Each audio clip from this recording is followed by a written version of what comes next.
Hello students, कैसे हैं आप सब। आई होप आप सब अच्छे होंगे। आईसीटी वर्चुअल क्लासरूम में आप सबका स्वागत है। मैं विकास, क्लास 10th का मैथ्स हम कर रहे हैं। चैप्टर है आपका सम एप्लीकेशंस ऑफ ट्रिग्नोमेट्री। तो इस चैप्टर को हमें कंटिन्यू करना है। कुछ क्वेश्चंस यहाँ पे हम कर रहे थे, तो इसको हम कंप्लीट करेंगे। क्वेश्चन को होमवर्क के लिए दिया गया था आपको। उम्मीद कर रहा हूँ आपने इसको जरूर पूरा किया होगा। हिंट भी मैंने आपको दे दी थी यहाँ पे। तो जो भी इसका आंसर आया है, जल्दी से आप आंसर शेयर कर दीजिए।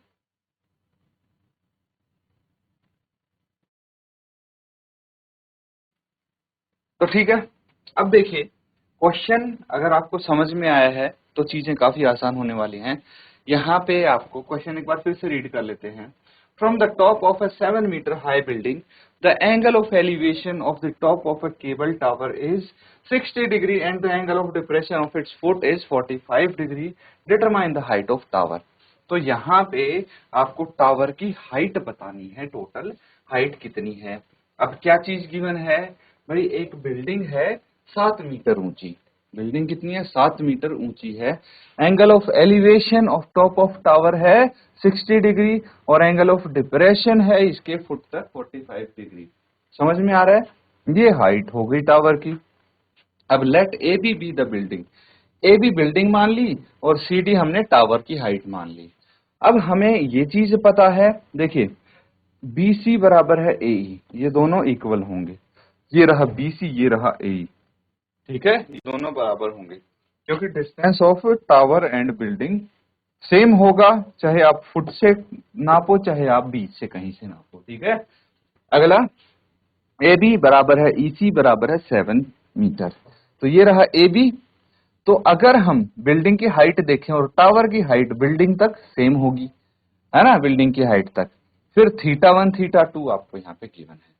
हमें क्या निकालना है? डी सी निकालना है। कैसे निकालेंगे? उसके लिए सबसे पहले हम ट्रायंगल लेंगे ए बी सी। तो लिख लीजिए, इन ट्रायंगल ए बी सी।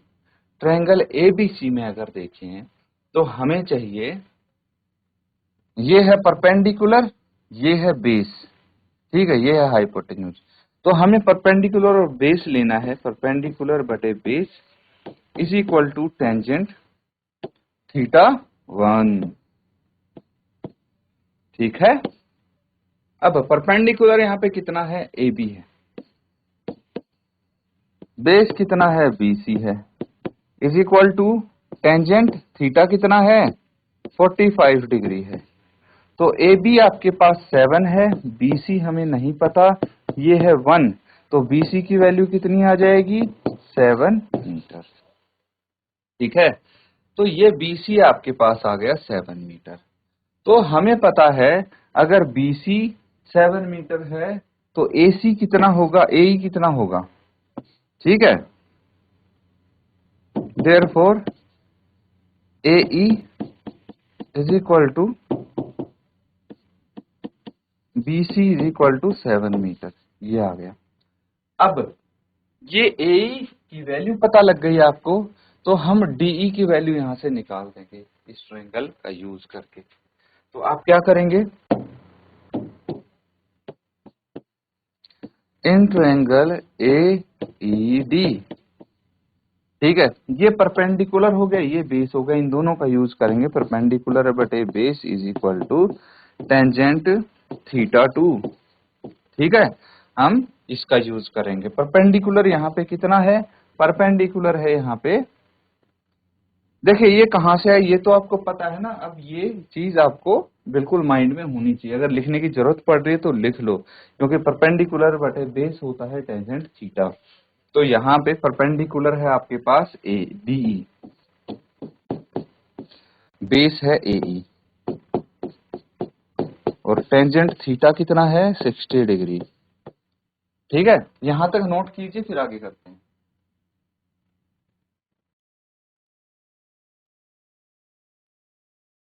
तो ठीक है, नोट कर लिया है। आगे देखिए, डीई हमारे पास हमें नहीं पता, तो ये पता लगाना है। ठीक है, क्यों?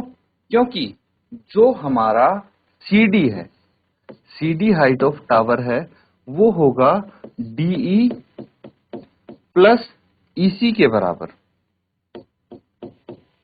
ठीक है। ईसी हमें पता लग गया 7 मीटर है, तो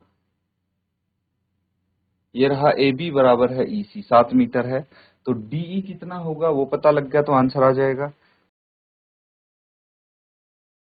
एई कितना है, एई है आपके पास 7 मीटर, है ना। तो एई की जगह 7 लिख देंगे, डीई बटे 7 इज इक्वल टू √3। तो डीई कितना आ गया, 7√3 मीटर।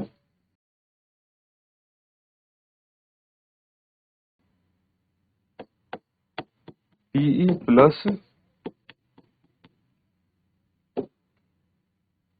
प्लस ईसी होगा, ठीक है।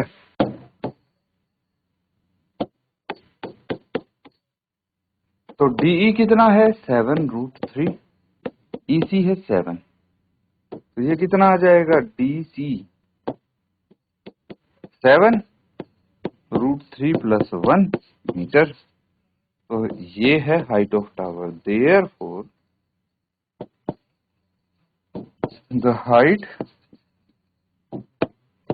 Of the tower is, height of the tower is, कितनी है टावर की height,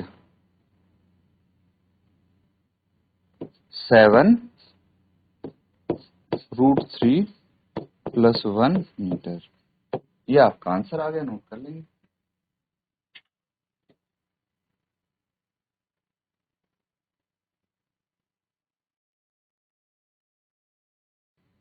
Two poles of equal heights are standing opposite each other and either side of the road which is 80 meter wide।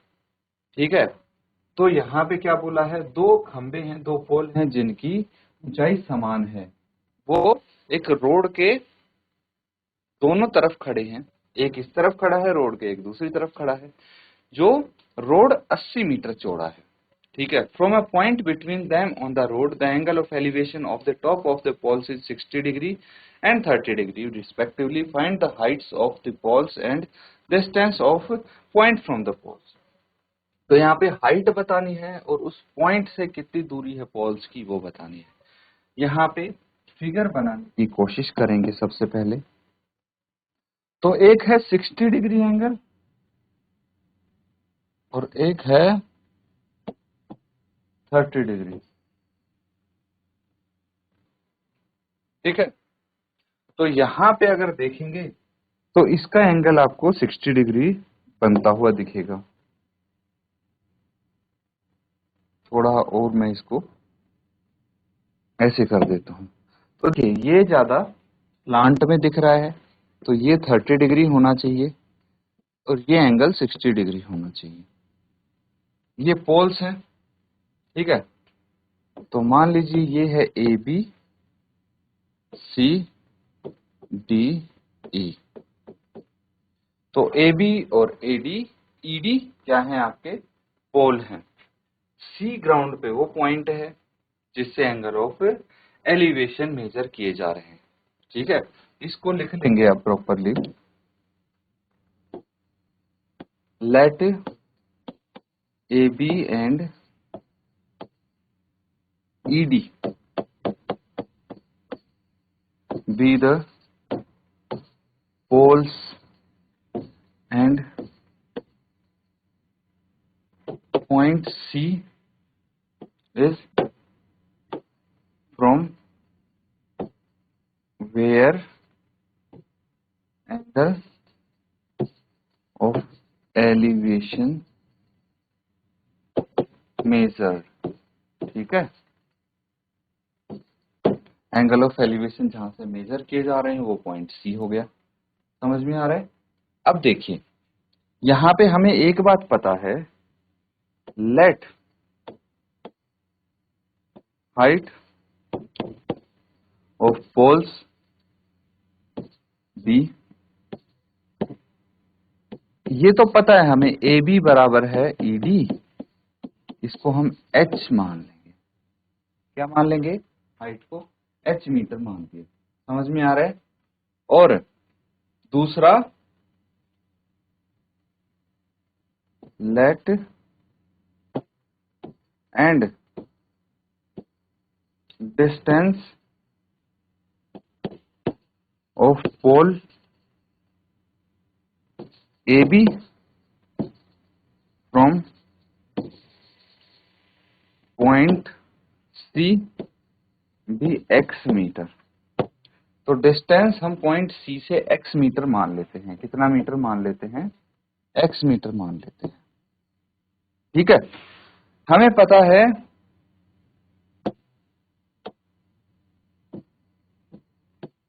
We know that, हमें क्या पता है, जो distance है BD वो है 80 मीटर। कितना है? 80 मीटर। देयरफॉर CD कितना हो जाएगा? ये हो जाएगा 80 माइनस x मीटर। ठीक है, अब ये कुछ चीजें हमें पता लग गई हैं, तो यहाँ पे लिख लीजिए वो। ये टोटल अगर 80 मीटर है तो ये 80 माइनस x हो जाएगा। ठीक है, ये आपकी हाइट है, h, हाइट ऑफ पोल। तो अब क्या कर सकते हैं हम, ध्यान से समझना। अब हम, ये ट्रायंगल है तो इसमें इसका और इसका यूज करके एक इक्वेशन आ जाएगी, और यहाँ पे इसका और इसका यूज करके एक इक्वेशन आ जाएगी। ठीक है, या तो इन दोनों को बराबर रख दीजिए या इन दोनों। ठीक है, इस तरह से आप कर सकते हैं। नोट कीजिए, फिर आगे करते हैं।